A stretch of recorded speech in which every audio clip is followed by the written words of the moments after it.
Buenas tardes, mi nombre es Montserrat Castro y soy estudiante del quinto semestre de la carrera de Derecho en la Universidad Nacional de Chimborazo. Hoy vamos a hablar acerca de un tema muy importante como son las obligaciones y los contratos de acuerdo con el Código Civil ecuatoriano. Para empezar, ¿qué es una obligación? Una obligación es una exigencia jurídica en la que una persona se obliga con otra a hacer o no hacer algo, dar o no dar algo. Existen dos sujetos importantes que son el acreedor, que es el que puede exigir, y el deudor, que es el que debe cumplir con la obligación. Las obligaciones nacen de 4 fuentes muy importantes de acuerdo con el derecho civil. La primera es la voluntad de las personas, como los contratos, los actos voluntarios individuales, como las aceptaciones de las herencias. En tercer lugar, tenemos los hechos que causan daño, como por ejemplo las indemnizaciones que se causan por delitos y cuasidelitos, y la ley, que son las obligaciones entre los padres y los hijos. Para que una persona quede válidamente obligada, debe cumplir con 4 requisitos importantes, los cuales son capacidad, consentimiento, objeto y causa. La capacidad es la aptitud jurídica para obligarse. En Ecuador todas las personas son capaces excepto aquellas que la ley los declara, como los incapaces absolutos, que son los dementes, los impúberes y las personas sordomudas que no pueden darse a entender y sus actos no tienen efecto, y las incapaces relativas, que son aquellos menores adultos, interdictos y personas jurídicas, y sus actos pueden tener validez en ciertas ocasiones. En segundo lugar tenemos el consentimiento, que debe ser libre y consciente y tiene vicios cuando se comete fuerza, dolo o error. El error es cuando se confunde la cosa, la fuerza cuando hay amenazas o presión y el dolo cuando una parte engaña a la otra maliciosamente. En tercer lugar tenemos el objeto. El objeto, que es lo que se va a dar, hacer o no hacer, y debe cumplir 3 características esenciales, que debe ser lícito, debe ser posible y debe ser determinado o determinable. Determinado cuando es una cosa específica y determinable cuando nos referimos a una obligación de género. El objeto es ilícito cuando la cosa está fuera del comercio, cuando se enajenan bienes prohibidos o cuando el contrato tiene un fin contrario a la ley. Por otra parte, tenemos la causa. La causa es el motivo jurídico que explica el porqué de la obligación y debe ser real y lícito. Y si la causa es ilícita, por ejemplo, cuando pagas por un delito, la obligación se declara automáticamente nula. La representación y contratos a favor de terceros sí se pueden ejercer, es decir, que una persona puede obligar a otra a nombre de un tercero siempre y cuando la ley se lo permita, mediante un poder u otros actos legales. Los efectos de estos contratos o de estas obligaciones recaen directamente sobre el afectado. A continuación vamos a hablar acerca de la clasificación de las obligaciones. Como primer punto tenemos las obligaciones civiles y meramente naturales. Las obligaciones civiles son aquellas de toda la vida, las que sí se pueden exigir por la vía judicial. Y si alguien no las cumple, tú puedes demandar.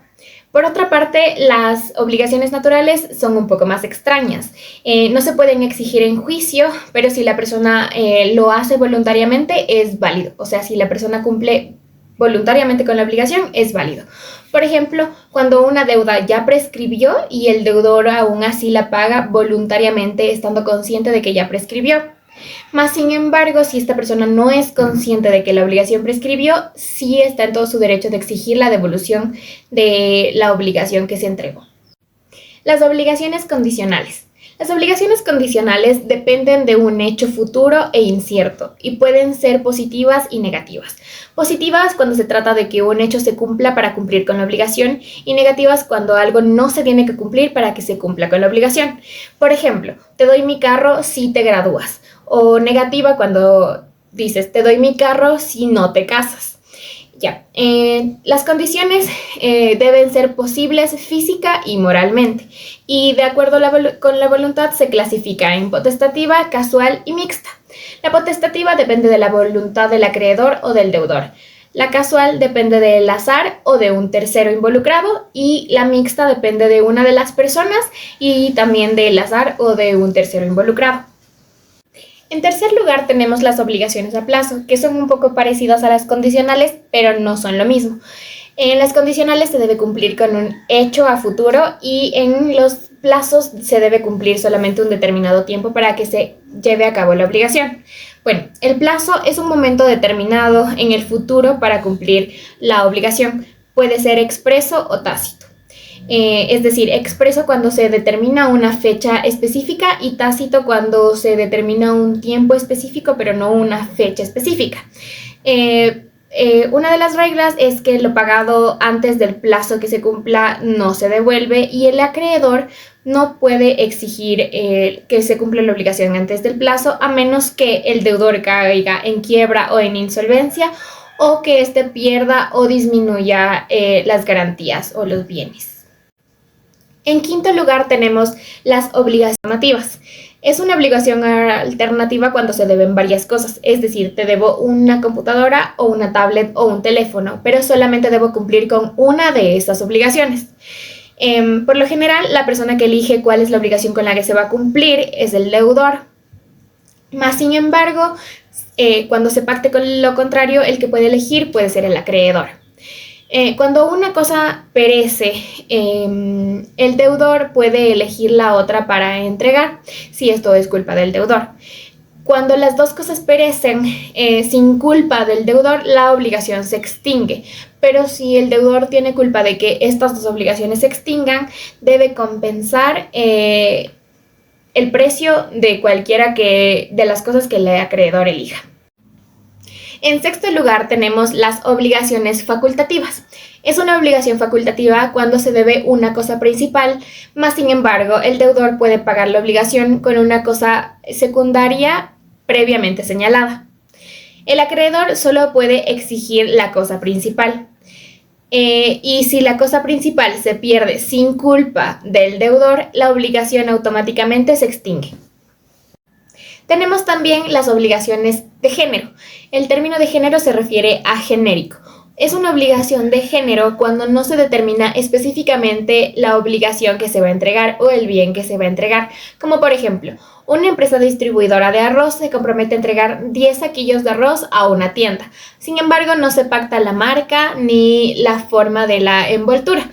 Es decir, el deudor puede entregar cualquier marca de arroz a la tienda que es la acreedora. Las reglas de estas obligaciones son que el acreedor no puede exigir el bien determinado y cuando se causa una pérdida de una parte de la obligación, esta no se extingue porque siempre se puede reponer, ya que el género no se extingue. Tenemos así también las obligaciones solidarias.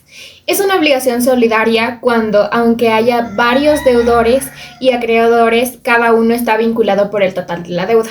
No por partes, no por cuotas, todos están involucrados por el total de la deuda. La solidaridad no se presume, debe estar pactada y estipulada en los contratos. Las características claves de este tipo de obligación es que se debe una sola cosa, es decir, no puedes reclamarle la misma cantidad de dinero o el mismo bien que consta como obligación a cada una de las partes que son solidarias. El acreedor, asimismo, también puede cobrar a cualquiera de las partes la totalidad, pero no a todos. Ahora les voy a explicar acerca de las obligaciones divisibles y las indivisibles. Como su nombre lo dice, las divisibles son aquellas que se pueden dividir, como por ejemplo los granos, el dinero y los litros de cualquier líquido, como litros de leche, litros de gasolina o litros de agua. Y las indivisibles son aquellas que no se pueden dividir, como por ejemplo estos mismos líquidos, siempre y cuando no estén establecidos por litros. Bueno, las reglas generales son que si no hay solidaridad en las obligaciones divisibles, entonces cada acreedor cobra su parte y cada deudor paga su parte. Pero hay unas excepciones para esta regla. Si la deuda está respaldada con una hipoteca y uno de los codeudores la tiene, si uno de los codeudores vuelve imposible el pago de la obligación, si se debe una especie o cuerpo cierto y el codeudor la posee, o si un heredero fue obligado a pagar el total por testamento o partición. Por otra parte, la obligación indivisible sin solidaridad es de aquella en que cada deudor está obligado al total y cada acreedor puede exigir el total. Finalmente tenemos a la cláusula penal. ¿Pero qué es la cláusula penal? Bueno, es aquella parte extra que se le añada al contrato para asegurarse de que la obligación sea llevada a cabo o cumplida. Si no cumples con la obligación o te atrasas con el pago de esta obligación, entonces se te impondrá una pena. La relación con la obligación es que si la obligación principal es nula, entonces la cláusula penal también será nula. Pero si la cláusula penal es nula, la obligación principal seguirá siendo válida. La elección entre pena y obligación. Antes de la mora, no existe el cumplimiento de la pena de la cláusula penal, solamente desde el día en el que se cumple la mora. Después del primer día en el que ya cuenta como mora, el acreedor puede reclamar una de dos cosas, o la obligación principal o la multa impuesta por la mora. No puede elegir las dos al mismo tiempo. ¿Cuándo nace la pena? La obligación es positiva cuando hay mora. Si es negativa, desde que se incumple, es decir, desde que se hace lo prohibido. Si el acreedor acepta un pago parcial, la pena se rebaja proporcionalmente a este pago. Bueno, ahora, ¿qué es una promesa de compra y venta? Una promesa de compra y venta es un acuerdo preliminar o un contrato preparatorio entre dos personas que se comprometen a vender algo y a comprar algo. Esto surge cuando una de las partes o ambas partes no están listas para hacer la venta oficial aún, ya sea porque faltan documentos, certificados o porque el comprador todavía está esperando un préstamo. Este tipo de promesa y este tipo de contrato se tiene que hacer estrictamente por escrito y debe contener una cláusula penal de preferencia. Este contrato no transfiere la propiedad, solo declara que en un futuro se va a hacer la venta legal del bien. Para que esta promesa sea válida legalmente, el Código Civil exige 3 cosas. Primero, que debe estar por escrito. Segundo, que deben constar todos los elementos y todos los datos que se van a poner en el contrato definitivo de compra y venta, y que tiene que tener un plazo o una condición para firmar definitivamente la compra-venta. Si falta uno de estos elementos, la promesa simplemente no obliga. Vamos a continuar con la clasificación de los contratos. Entre ellos tenemos los unilaterales y los bilaterales. Los unilaterales son aquellos en los que solo una de las partes se compromete con la otra, como por ejemplo un préstamo gratuito. ¿Pero qué es un préstamo gratuito? Un préstamo gratuito es aquel en el que se le entrega el dinero a una persona y ésta se compromete a devolverlo. Sin embargo, no debe pagar intereses ni extras a este capital.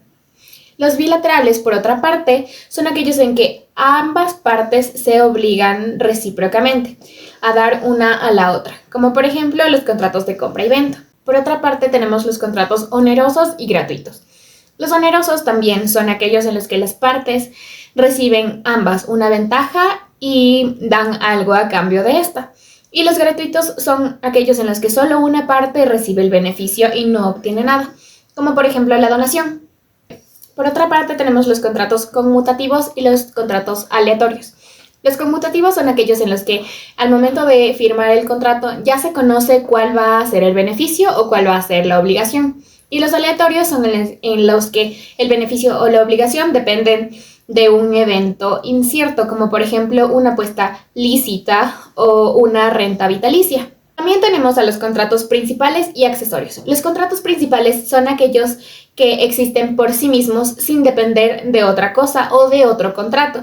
Y los accesorios son los que existen para garantizar el cumplimiento del contrato principal, como un contrato de hipoteca, un contrato de fianza o un contrato de prenda.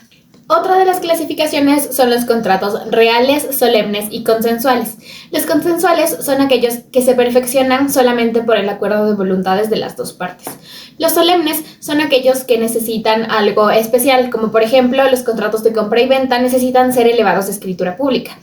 Y los reales son aquellos en los que en ese momento se requiere la entrega de la cosa o del bien por el cual se está firmando el contrato. Finalmente tenemos los contratos nominados e ignominados. Los contratos nominados son aquellos que se encuentran estipulados en el Código Civil y los ignominados nacen de la libertad contractual y no tienen un nombre o reglas específicas, pero son válidos. Para terminar este video tenemos las 11 formas de extinguir obligaciones. En primer lugar tenemos la convención de las partes, que significa que las partes voluntariamente y con capacidad para decidir sobre sus bienes acuerdan dejar sin efecto sus obligaciones.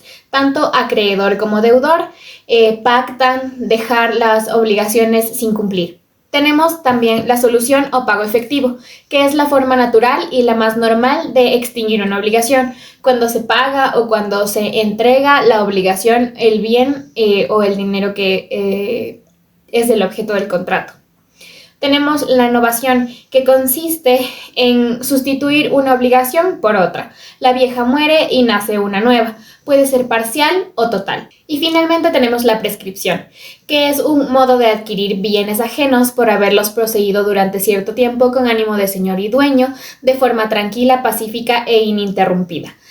Para los bienes inmuebles es una cantidad de 15 años y para los muebles de 5 años. También es una forma de extinguir los derechos y obligaciones por no haberlos ejercido durante cierto tiempo, y esto depende de cada materia y cada rama del derecho.